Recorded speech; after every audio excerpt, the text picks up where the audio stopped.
Welcome back साथियों।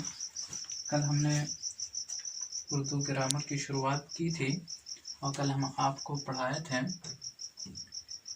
इस्म, fail और हर्फ के बारे में। तो आप जो है इस्म, फ़ेल और हर्फ को डिटेल से समझ लिया था।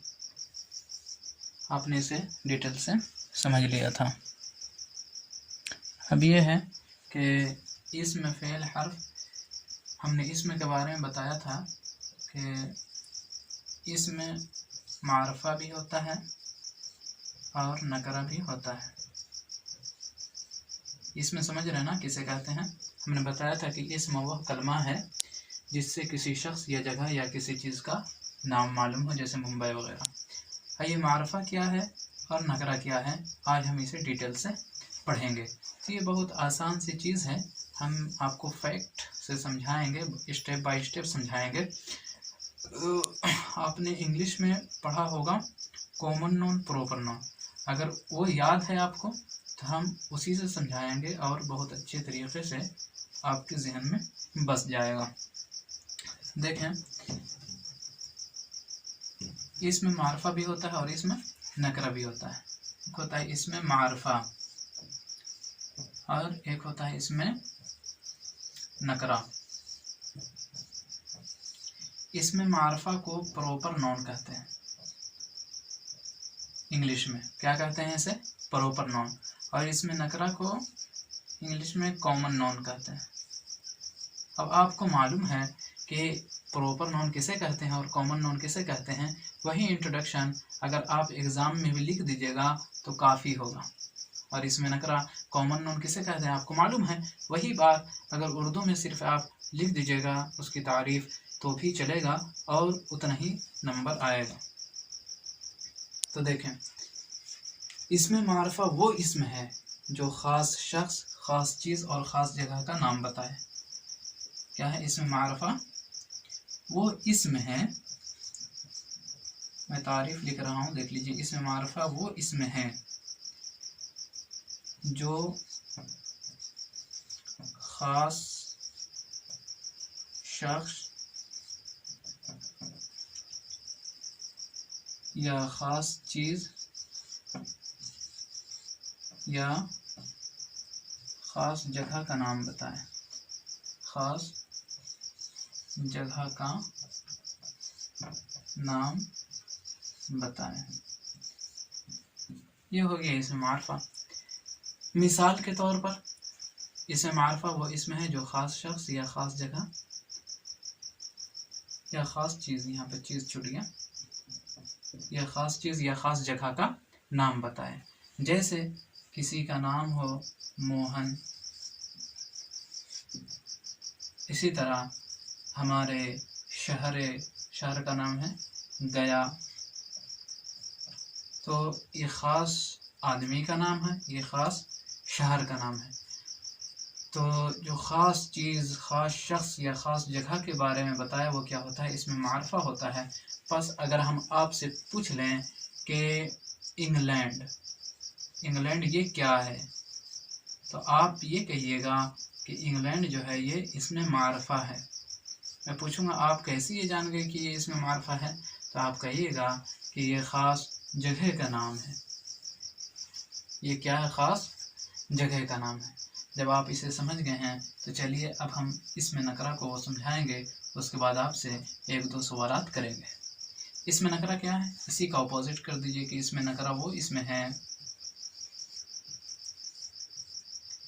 जो ख़ास शख्स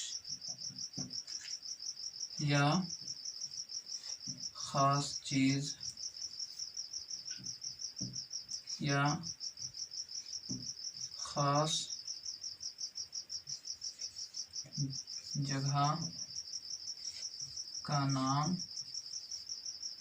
ना बताए। इसमें क्या था कि इसमें मारफा वो इसमें है जो ख़ास शख्स या ख़ास चीज़ या ख़ास जगह का नाम बताए, और इसमें है कि इसमें नकरा वो इसमें है जो ख़ास शख्स या ख़ास चीज़ या ख़ास जगह का नाम ना बताए। जैसे हम यहाँ पे लिख दे शहर, गांव। तो यहाँ पे सवाल उठता है कौन सा शहर, कौन सा गांव, लेकिन हम यहाँ लिख रहे थे मोहन सोहन गया, तो इसमें सवाल नहीं उठ रहा था, गया नाम मालूम चल जा रहा था कि हाँ भाई बिहार का एक ज़िला है। शहर, कौन सा शहर, इतने सारे शहर हैं, इंग्लैंड में भी शहर है, अफ्रीका में भी शहर है, हिंदुस्तान में भी शहर है, हर जगह शहर है, तो कौन सा शहर। तो देखिए ये ख़ास जगह के बारे में नहीं बताया, इसी तरह गांव, ख़ास गांव के बारे में नहीं बताया। इसी तरह एक और ले लीजिए लड़का, तो ये आम हो गया, कोई ख़ास नहीं हो गया, कौन लड़का।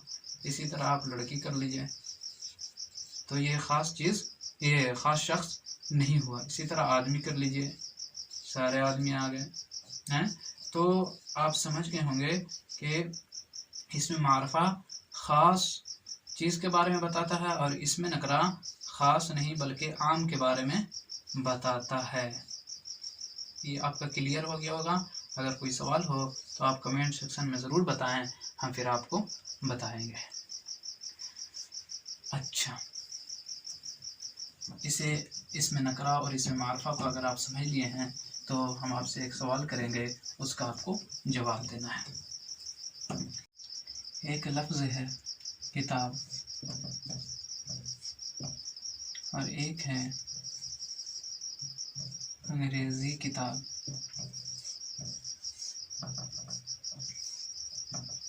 अंग्रेज़ी किताब, इन दोनों में मारफा, ये मारफा है या नकरा, और ये मारफा है या नकरा, तो आप कहिएगा कि ये क्या है, नकरा है। क्यों?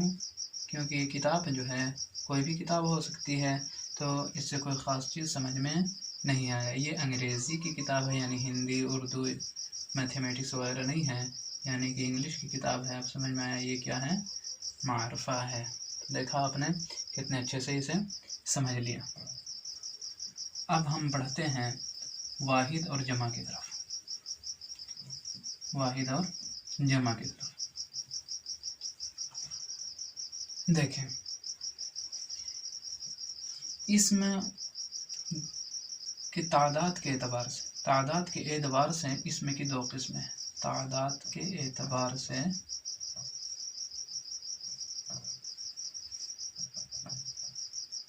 इसमें की दो किस्में हैं।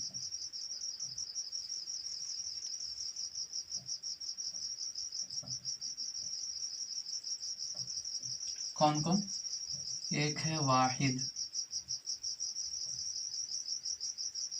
और एक है जमा। वाहिद किसे कहते हैं और जमा किसे कहते हैं, ये भी पूछता है एग्ज़ाम में। तो आपको ये बताना है कि वाहिद वो है, एक मिनट, वाहिद वो है जिससे एक मालूम हो, जिससे एक मालूम हो। और जमा वो है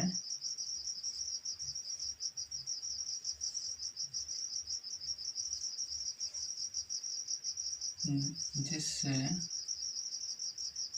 एक से ज़्यादा मालूम हो,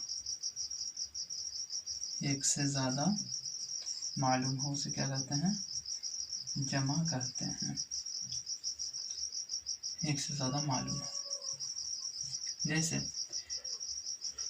वाहिद की मिसाल जो है, वाहिद की मिसाल, वाहिद की मिसाल जैसे लड़का, एक लड़का हो गया। जमा की मिसाल जैसे लड़के, यानी कई सारे लड़के। इसी तरह आदमी, एक आदमी हो रहा है। इसी तरह लोग, यानी बहुत सारे लोग। एक बात याद रखें, जिस तरह इंग्लिश में बहुत सारे कवायद हैं वाहिद से जमा बनाने के लिए, उसी तरह उर्दू में भी है बहुत सारे कवायद हैं वाहिद से जमा बनाने के लिए। इसे हम अगले क्लास में जो है तफसील से, डिटेल से हम बात करेंगे। यहाँ पे सिर्फ वाहिद और जमा बतलाना मकसद था और उसकी तारीफ़ यानी इंट्रोडक्शन बतलाना मकसद था। तो आप इसे जहन में बसा लीजिएगा। वाहिद को इंग्लिश में सिंगुलर नाउन कहते हैं और जमा को इंग्लिश में प्लूरल नाउन कहते हैं। ठीक है, तो जो सिंगुलर नाउन की आपने इंट्रोडक्शन पढ़ी है और प्लूरल नाउन की जो आपने इंट्रोडक्शन पढ़ी है उसी ही अगर आप एग्ज़ाम में लिख दीजिएगा तो वो भी चलेगा।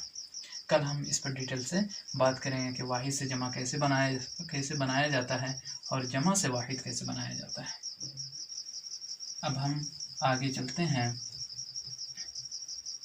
मुज़क्कर और मुअन्नस की तरफ।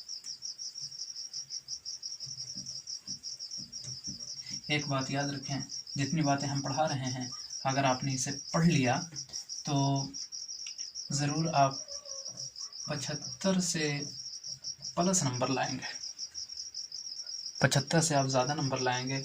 हमने पिछले साल भी कुछ स्टूडेंट्स को पढ़ाया था तो किसी ने 85 नंबर लाया तो किसी ने 87 उर्दू में। आप भी इस तक जाएंगे, इससे तो प्लस ही आप रहेंगे, क्योंकि जो ज़रूरी चीज़ें होती हैं उसे हम शॉर्ट में पढ़ाते हैं और बहुत अच्छे से पढ़ाते हैं, हम रटाते नहीं हैं। इसी तरह इसम जो है, इसम मुज़क्कर भी होता है और इसम मुअन्नस भी होता है। अब मुज़क्कर इसमें किसे कहते हैं और मुअन्नस इसमें किसे कहते हैं, तो इसे देखें। मुज़क्कर कहते हैं वो जिससे नर समझा जाए, उसे क्या कहते हैं, मुज़क्कर कहते हैं। और मुअन्नस वो जिससे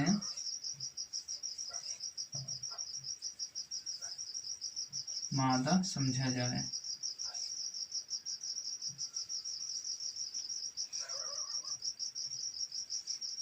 उसे क्या कहा जाता है, उसे मुअन्नस कहा जाता है। इतनी बातें याद रखें, काफ़ी आसान है। मुज़क्कर की मिसाल जैसे ले लें बाप, भाई। मुअन्नस की मिसाल जैसे ले लें माँ, बहन। इसी तरह मुज़क्कर में ले लें जैसे पोता, इसी तरह मुअन्नस में ले लें जैसे पोती। यहाँ पे हम एक दो बात आपको ये बताना चाहेंगे कि आप कैसे समझेंगे कि किस इसम के आखिर में मुज़क्कर है, कैसे समझेंगे कि ये इसम मुज़क्कर है और ये इसम मुअन्नस है। तो उसके लिए हम एक शॉर्ट कायदा आपको बताते हैं। जिस इसम के आखिर में अलिफ हो तो उससे ये समझ में आ जाता है कि वो मुज़क्कर है ना, और मुअन्नस उसकी बनाना हो तो उस अलिफ की जगह हम ये लिख देंगे, वो बन जाएगा मुअन्नस। जैसे पोता से, ये पोता है तो ये जो ये है अलिफ है, इसको ये में कन्वर्ट कर देंगे, हो जाएगा पोती। इसी तरह नाना है, नाना से हो जाएगा नानी। तो देखिए ये जो अलिफ है इसको हम या में कन्वर्ट कर दे रहे हैं। तो उम्मीद है कि आप मुज़क्कर और मुअन्नस के बारे में भी समझ गए होंगे। अगर समझ गए हैं तो आज हम क्लास को यहीं पे स्टॉप करते हैं। अगर कोई सवाल हो कमेंट सेक्शन में ज़रूर आप उस सवाल को रखें, आपके सवाल के जवाब दिए जाएंगे। कल जो है इसमें मारफा के बारे में आज हमने पढ़ा। कल जो है हम लोग पढ़ेंगे, तफसीली गुफ्तगू पढ़ेंगे कि वाहिद और जमा, वाहिद से जमा कैसे बनाएं और जमा से वाहिद कैसे बनाएं। इसी तरह मुज़क्कर से मुअन्नस कैसे बनाएं और मुअन्नस से मुज़क्कर कैसे बनाएं। कल के सबक में हम इसे तफसीली पढ़ेंगे और फिर उसके बाद जो एग्ज़ाम में आते हैं ख़त लिखने के लिए हम उसे पढ़ेंगे और उसमें जो दरख्वास्त यानी एप्लीकेशन लिखने के लिए आता है हम उसे पढ़ेंगे। बहुत जल्द हम इस क्लास को बहुत अच्छे तरीके से सिलेबस पूरा कर देंगे। आप बने रहें, इंशाअल्लाह उम्मीद है आप बहुत बेहतर कर पाएंगे। ठीक है, अब हमें इजाज़त दीजिए। अब हम कल आपसे मुलाकात करेंगे।